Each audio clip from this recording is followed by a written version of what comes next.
Bom dia, turma! Um grande beijo para vocês. Se cuidem, tá legal?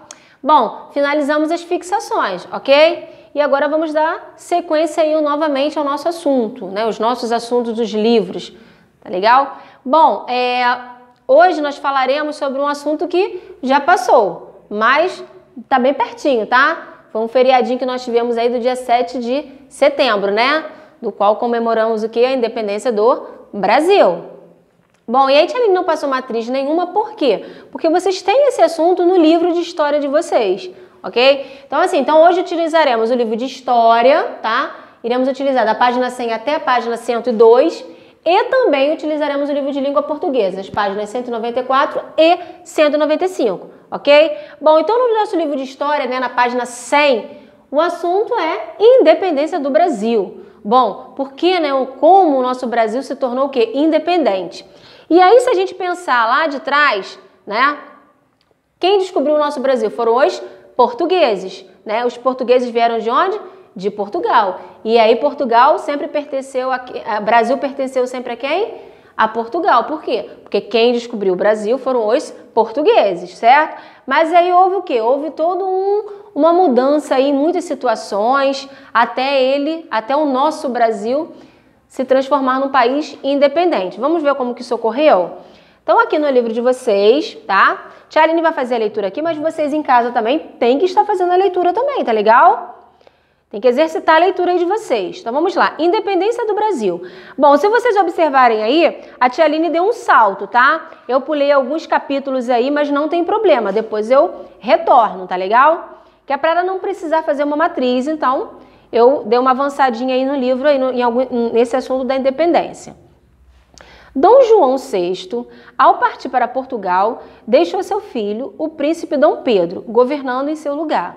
Os portugueses, porém, não gostaram dessa permanência de Dom Pedro no Brasil, pois queriam que o Brasil voltasse a ser colônia. A corte portuguesa exigiu, então, que ele também voltasse para Lisboa. Então, olha só. Então, como os portugueses, né, na época, quando Pedro Álvares Cabral descobriu o Brasil, enfim, muitas coisas ocorreram. E aí, o que Dom João resolveu fazer? Dom João resolveu vir para o Brasil, certo? Vir para o Brasil. Sendo que, quando Dom João veio para o Brasil, ele trouxe toda a sua família, ok? Sendo que quando ele chegou no Brasil com a sua família, o nosso país, o Brasil, era um país muito simples, certo? Ele não tinha muitas estruturas, diferente de Portugal. E como a família de Dom João era uma família rica, né? Eles estavam acostumados a, vamos dizer assim, a coisas belas, né? Ao luxo. Aqui no Brasil não tinha isso. E aí o que Dom João resolveu fazer aqui no Brasil, com essa vinda dele para cá, quando ele se instalou aqui com a família real? Ele criou escolas, ele criou teatros, bibliotecas, ele fez mudanças, melhorias no país, tá legal? E aí, a galerinha lá de Portugal, né, a corte portuguesa, não estava satisfeita com essas melhorias que Dom João estava fazendo aqui no Brasil. E aí, o que eles fizeram? Começaram a pressionar Dom João a retornar para Portugal. Dom João retornou para Portugal com a sua família. Mas ele deixou quem aqui no Brasil? Dom Pedro, né, o seu filho. Para quê? Para continuar cuidando. Mas nem assim a corte estava satisfeita. A corte queria também que Dom Pedro voltasse também para Portugal. Eles estavam incomodados, né? Porque estavam ocorrendo melhorias no Brasil, certo? E aí começaram a pressionar também para Dom Pedro retornar a Portugal. E aí vamos ver o que começou a ocorrer aí. Mesmo pressionado, Dom Pedro resolveu ficar no Brasil. Então, assim, mesmo com a pressão, ele resolveu ficar no Brasil.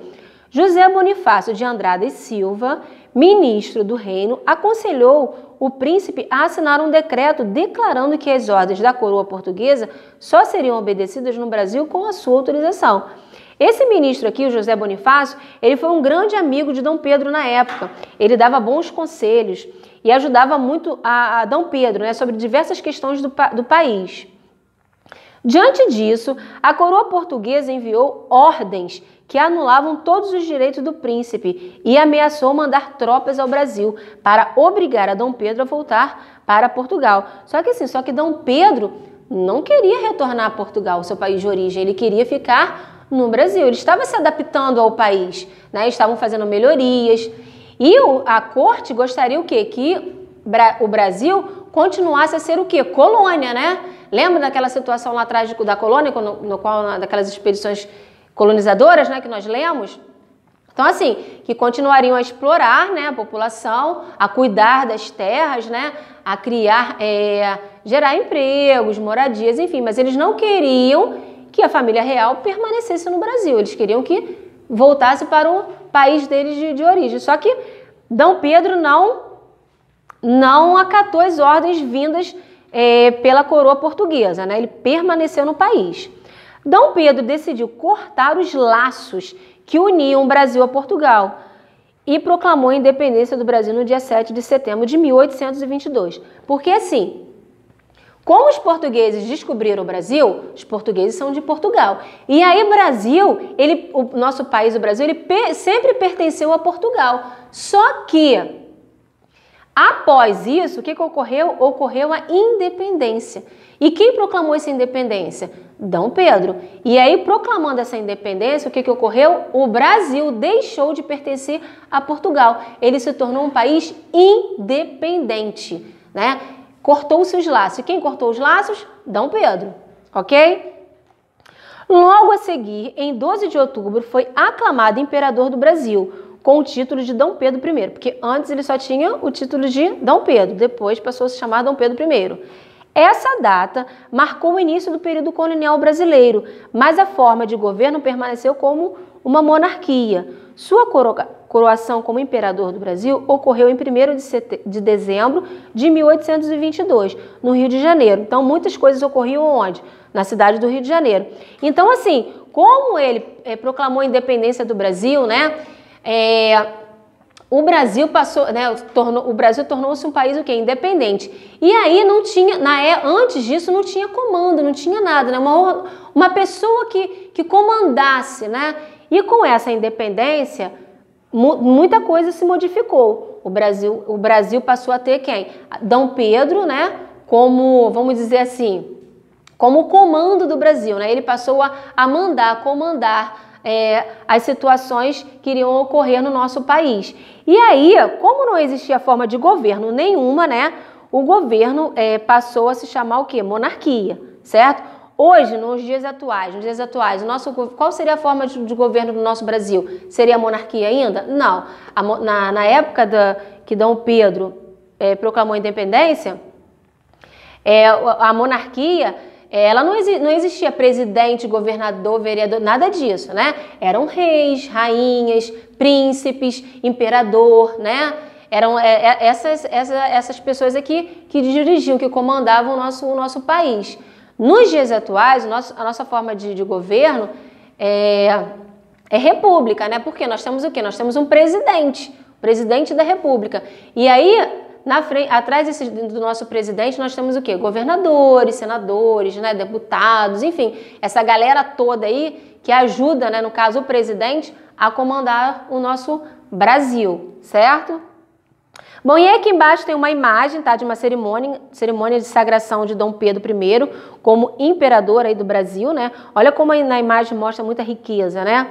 Pessoal, eu não sei se vocês conhecem, tá, mas aqui na cidade de Petrópolis, do Rio de Janeiro, fica próximo ao Rio de Janeiro, né, fica no nosso estado, existe um museu imperial, né? Foi nesse museu que viveu a família real do Brasil na época. Eles viveram também no Rio de Janeiro, na própria cidade, mas como o clima aqui era muito quente, né, e eles viviam muito cheio de roupas, de vestimentas, Dom Pedro descobriu a cidade de Petrópolis e resolveu construir esse palácio lá, né, que é o Palácio Imperial de Petrópolis. E assim, era uma moradia que eles passavam os finais de semana lá, porque a cidade de Petrópolis é uma cidade muito fresca. Então, assim, quem tiver a oportunidade de estar visitando, de estar conhecendo, né, eu acho que eles já estão começando a liberar, né, os museus para visitações. Assim, é um lugar muito bonito, tá, onde a família real viveu. Tem outros pontos também, né, mas esse Palácio Imperial é muito bonito, tá? Quem tiver a oportunidade de estar fazendo uma visitação, faça, tá? Peça a mamãe ou papai aí para poder estar levando vocês. Porque assim, tem os quartos, né? As salas de jantar, os objetos, né? As roupas, a coroa, né? Que Dom Pedro usava na época, o quarto deles. É assim, é um espaço muito bonito esse Museu Imperial de Petrópolis, tá? Bom, e aí na página 101 tem o Saiba Mais aqui, que foi uma imagem da visão do artista, tá? Ele fez dessa forma. Então vamos lá. Você já tinha visto a pintura do artista Pedro Américo, que aparece a seguir? Então a imagem está abaixo que vocês vão ver no livro de vocês. Segundo historiadores, essa obra idealiza o grito do Ipiranga, dado por Dom Pedro às margens do riacho Ipiranga, na cidade de São Paulo, em 1822. A pintura de Pedro Américo foi concluída em 1888, ou seja, há 66 anos depois da proclamação da independência e um ano antes da proclamação da República. Isso aqui já é uma outra situação, tá? O artista precisou fazer uma grande pesquisa sobre roupas e objetos da época de Dom Pedro I. Consultou historiadores e visitou o lugar que pretendia retratar. No entanto, ao realizar a pintura, não retratou o fato exatamente como ele aconteceu, ou seja, foi mais ou menos, né? Ele colocou aqui. E aí essa grafia, essa pintura que tem aqui embaixo, a gente vê em diversos livros de história aí, que foi o momento do grito lá de independência ou morte, né? Bom, e aí virando a página 102, nós temos um exercício, tá? O exercício 1 e o exercício 2 e o exercício 3. Então, vocês vão ler aí, é bem tranquilo, e vão estar realizando essas 3 atividades aí do livro de história, tá legal? Bom, eu li, mas vocês também procurem também fazer a leitura para estar entendendo melhor, tá? E para estar respondendo melhor essas questões aqui, do qual pede a página 102. E aí, saindo do livro de história, vamos dar um pulo agora no livro de língua portuguesa, tá? Páginas 194 e 195. Bom, essas 2 páginas aí são exercícios de fixação, tá? De ortografia, da sílabazinha li, que é o L-I, e o lhe, que é o L-H. Bom, para isso aqui a gente não tem tantas regras não, tá? Mas a tia Aline tem uma dica. Quando você pronuncia a sílabazinha li, percebam que a linguinha de vocês, elas vão até o céuzinho da boca e a boca de vocês quase não abrem. Li. E quando vocês pronunciam a sílaba lhe, a letrinha lhe é um dígrafo, né? LH é um dígrafo. Lembram dos dígrafos? Então, são 2 consoantezinhas juntinhas, sendo que com um único som, ok? E quando vocês pronunciam lhe, reparem que a boca de vocês abrem. Então, assim, tem que ter muito cuidado no momento de estar escrevendo, tá? De estar pronunciando determinadas palavrinhas para não errar. Então, quando eu falo a palavrinha, por exemplo, filha. Reparem que esse lha, você abre a sua boquinha, filha. Então, você vai colocar o quê? L-I ou L-H? L-H, filha, certo? E aí, quando eu dou um outro exemplozinho aqui agora, tá? De uma palavrinha, ó, Emília. Reparem que o li, você não abre muita boquinha. A sua linguinha vai até o céuzinho da boca, mas ela permanece fechada, tá? Então, essas são as 2 diquinhas. Quando vocês forem escrever o L-I, li, né? Procurem falar, né? Por causa do sonzinho, né? Lembram dos foneminhas? Lembram que as letrinhas têm fonemas, têm som? Então, li e lhá, né? Ele vai abrir aí mais a boquinha. Então, assim, são 2 dicas aí que vocês têm. Então, vem assim, leia o seguinte texto. Cecília gostou muito de um provérbio que diz assim, o filho a casa torna. O som li em Cecília é parecido com o som do dígrafo LH, não é? Porque os sonzinhos eles são parecidos. Em filho, notamos, então, que nem sempre as palavras são escritas da forma da qual pronunciamos. Por isso, ao escrever, tenha cuidado para não trocar o LH por LI e vice-versa. Então, assim, a gente precisa pronunciar as palavras corretamente para na hora de escrever não ter problema. Então, no número 1 vem assim, complete as palavras com LI ou LH. Se precisar, consulte o dicionário. Então, aqui tem diversas palavras. Ladrilho, palhaço, pastilha, afilhado, entulho, carmélia, pilha, auxiliar, utensílio. Então, assim, vocês vão completar somente com LI ou LH, ok? Número 2, vocês vão escrever o nome das imagens que está sendo mostrada, tá? Número 3, complete as frases com as palavras que o professor vai ditar. Então, peguem o livrinho de vocês aí agora, que a tia Aline vai ditar a primeira palavrinha aí. Letra A. Uma senhora pediu auxílio para atravessar a rua. Então, a primeira palavrinha aí, auxílio. Letra B. Aí tem um espacinho. Marília lavou todos os talheres. Então, as duas palavrinhas aí, Marília e talheres. Letra C. Júlia brincava em meio às folhagens no quintal. Então, as duas palavrinhas aí da letra C, Júlia e folhagens. Letra D. Eu não sabia que cílio é o mesmo que pestana. Então, a palavrinha da letra D aí, cílio. Letra E. Julho é o mês em que Júlio faz aniversário. Presta atenção nisso aí, hein? Então, a letrinha E ficou a primeira opção aí, Júlio, e a outra é Julio. Então, prestem atenção aí, tá legal?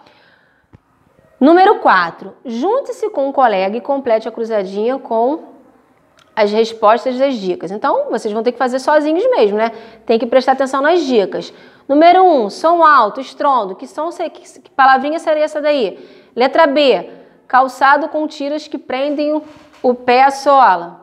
O que seria isso aí? 3, os móveis de uma casa, né? 4, órgão da audição. 5, o mesmo que buquê.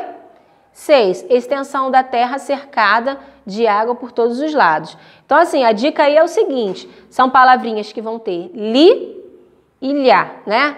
L-I e L-H, ok? Então, assim, façam esses dois exercícios com bastante atenção. Qualquer dúvida, a tia Aline está no grupo, tá? Hoje foi só livro mesmo de história e livro de língua portuguesa, ok? Um beijo e até a próxima aula.